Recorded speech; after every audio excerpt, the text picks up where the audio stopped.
जय जगन्नाथ आपको मो यूट्यूब चैनल एच ओडिया चेकेसी क्रिएशन के पुणी थे स्वागत। देख आज आम देखा आम मैथ्र गोटे अध्याय कोण आउ कोणर माप विषय देखा जोटा कि मॉडल रेसिडेंशियल स्कूल आसब ठीक अच्छे। देन आप क्लास 6 तो क्लास 8 क्लास 6 7 8 पे ठीक अच्छे। देखा प्रथम आसला कोण और कोणर जो कोणर परिमाण 90 डिग्री कम ता गोटे सूक्ष्म कोण कहे शून्य अधिक हो 90 रु कम हो सूक्ष्म कोण 90 डिग्री मापर कोण को आम समकोण कर समान जब 90 डिग्री होती देन यहाँ समकोण सूक्ष्म कोण ठीक अच्छे। देन 90 डिग्री अधिक और 180 रु कम परिमाण को 90 रु अधिक हो 180 रु कम हो स्थूल कोण ठीक अच्छे। यहाँ 0 रु 90 भितर रहा सामान 90 हम यहाँ 90 रु अधिक हम 180 रु कम बुझिपार ठीक अच्छे। दुईटी बिंदु को संयोग कले गोटे रेखाखंड मिले दुईटा बिंदु यहाँ गोटे बिंदु यहाँ गोटे बिंदु यदि आम जोग करवा मैंने यहाँ गोटे रेखाखंड यहाँ कौन रेखाखंड खंड खंड ठीक अच्छे। तापर देख गोटे रेखाखंड रे असंख्य बिंदु था जो गोटे रेखाखंड अच्छे असंख्य बिंदु समाहार गठित गोटे रेखाखंड दुईटी प्रांत थाए गोटे आद्य बिंदु ये आरंभ है शेष कही रेखाखंड प्रांत बिंदु ये आरंभ है यहाँ आद्य बिंदु है प्रांत बिंदु यहाँ आद्य बिंदु है प्रांत बिंदु मैंने गोटे रेखाखंड में दुईटा आद्य बिंदु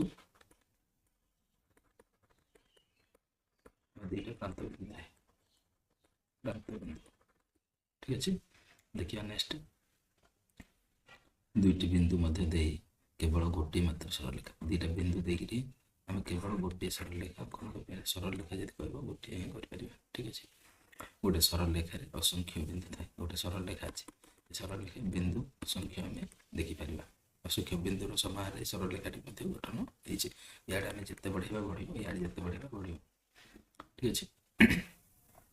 प्रोट्राक्टर साहाय्य कोणर परिमाण मपा जाए प्रोट्राक्टर देखते एमती 0 10 20 एमती 30 40 एमती 180 पर्यटन रहा प्रोट्राक्टर प्रोट्राक्टर साहाय्य कौन मापा कोण मापा कोण मापा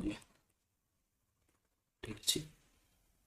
तापर कोणर चिन्ह कोण को आम एंगल द्वारा यहाँ कौन एंगल एंगल कोण चिन्ह तापर देख एंगल क ख ग बा एंगल ख मझीटा को निहब एंगल ख बा एंगल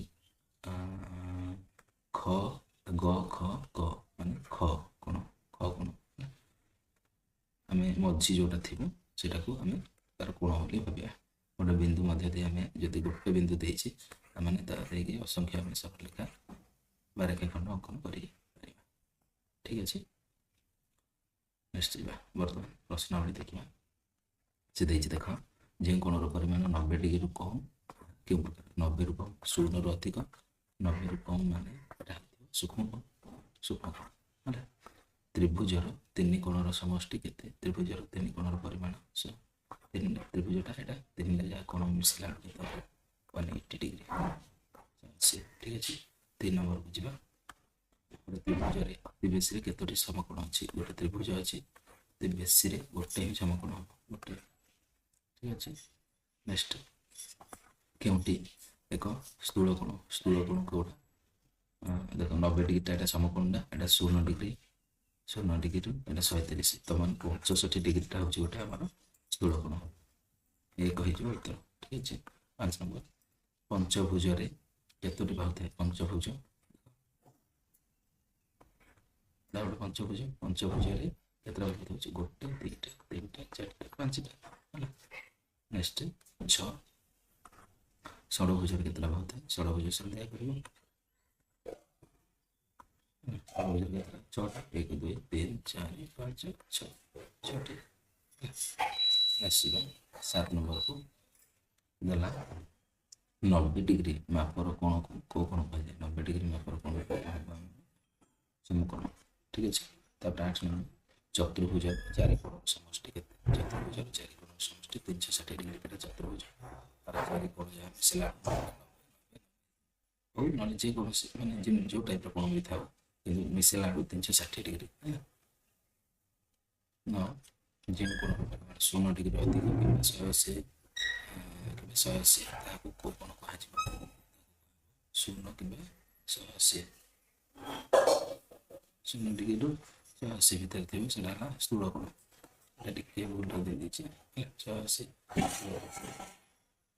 ଦେନ୍ ଯିବା ସରି କ'ଣ କହିଛି? ଯେଉଁ କୋଣର ପରିମାଣ 0 डिग्री କିମ୍ବା 180। ଆଚ୍ଛା ଏଇଟା ହେବ ସରଳ କୋଣ ହେଲା। ଏଇଟା ହେଲା ସରଳ କୋଣ।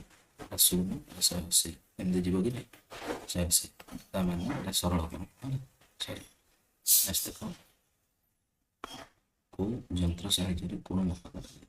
କେଉଁ ଯନ୍ତ୍ର ସାହାଯ୍ୟରେ ଆମେ କୋଣ ମାପିବା? କୋଣ ମାପିବା ପାଇଁ ଆମେ ପ୍ରୋଟ୍ରାକ୍ଟର ବ୍ୟବହାର କରିବା। କେଉଁଟା? ପ୍ରୋଟ୍ରାକ୍ଟର। ନେକ୍ସଟ ଦେଖ 11 ନମ୍ବର କେଉଁଠି ଏକ ସୂକ୍ଷ୍ମ କୋଣ? ସୂକ୍ଷ୍ମ କୋଣ ଯଦି କହିଛି ତାମାନେ 90ରୁ କମ୍ ହେଇଥିବ 75। ତାପରେ ଦେଖ 12 ନମ୍ବର କେଉଁଠି ଏକ ସମକୋଣ? ସମକୋଣ ଯଦି ଦେଖିବା 90 डिग्री ସମାନ 90 डिग्री ହେଇଥିବ। ଦେନ୍ ଯିବା ନେକ୍ସଟ 13 ନମ୍ବର ତ୍ରିଭୁଜର କେତୋଟି ବାହୁ ଥାଏ? ଗୋଟେ ତ୍ରିଭୁଜର କେତେଟା ବାହୁ ଥାଏ? 1 2 3 3ଟା। ନେକ୍ସଟ ଦେଖ 14 ନମ୍ବର ତ୍ରିଭୁଜର କେତୋଟି କୋଣ ଥାଏ? ଗୋଟେ ତ୍ରିଭୁଜ ଅଛି କେତେଟା କୋଣ? 1 2 3ଟା କୋଣ ଥାଏ। ତାପରେ ନେକ୍ସଟ ଦେଖ 15 ନମ୍ବର ତ୍ରିଭୁଜର କେତେଟା ଶୀର୍ଷ ଥାଏ? ଗୋଟେ ତ୍ରିଭୁଜ ଅଛି ତାର ଶୀର୍ଷ କେତେଟା? 1 2 3ଟା। ଠିକ୍ ଅଛି। ତାପରେ 16 ନମ୍ବର ଦେଖ ଦୁଇଟି ବିନ୍ଦୁକୁ ସଂଯୋଗ କରୁଥିବା ସର୍ବନିମ୍ନ ଦୂରତାକୁ ଦୁଇଟି ବିନ୍ଦୁ ସର୍ବନିମ୍ନ ଦୂରତାକୁ କୁହାଯିବ ରେଖାଖଣ୍ଡ। ନେକ୍ସଟ ଦେଖିବା 17 ନମ୍ବର ଗୋଟେ ରେଖାଖଣ୍ଡରେ କେତୋଟି ବିନ୍ଦୁ ଥାଏ? ରେଖାଖଣ୍ଡରେ କେତେଟା ବିନ୍ଦୁ ଥିବ? ଗୋଟେ ରେଖାଖଣ୍ଡ ଅଛି କେତେଟା ବିନ୍ଦୁ ଥିବ? 2ଟା ବିନ୍ଦୁ ହେଲା। ଗୋଟେ ସରଳ କେତୋଟି ବିନ୍ଦୁ ଥାଏ? ଅସଂଖ୍ୟ।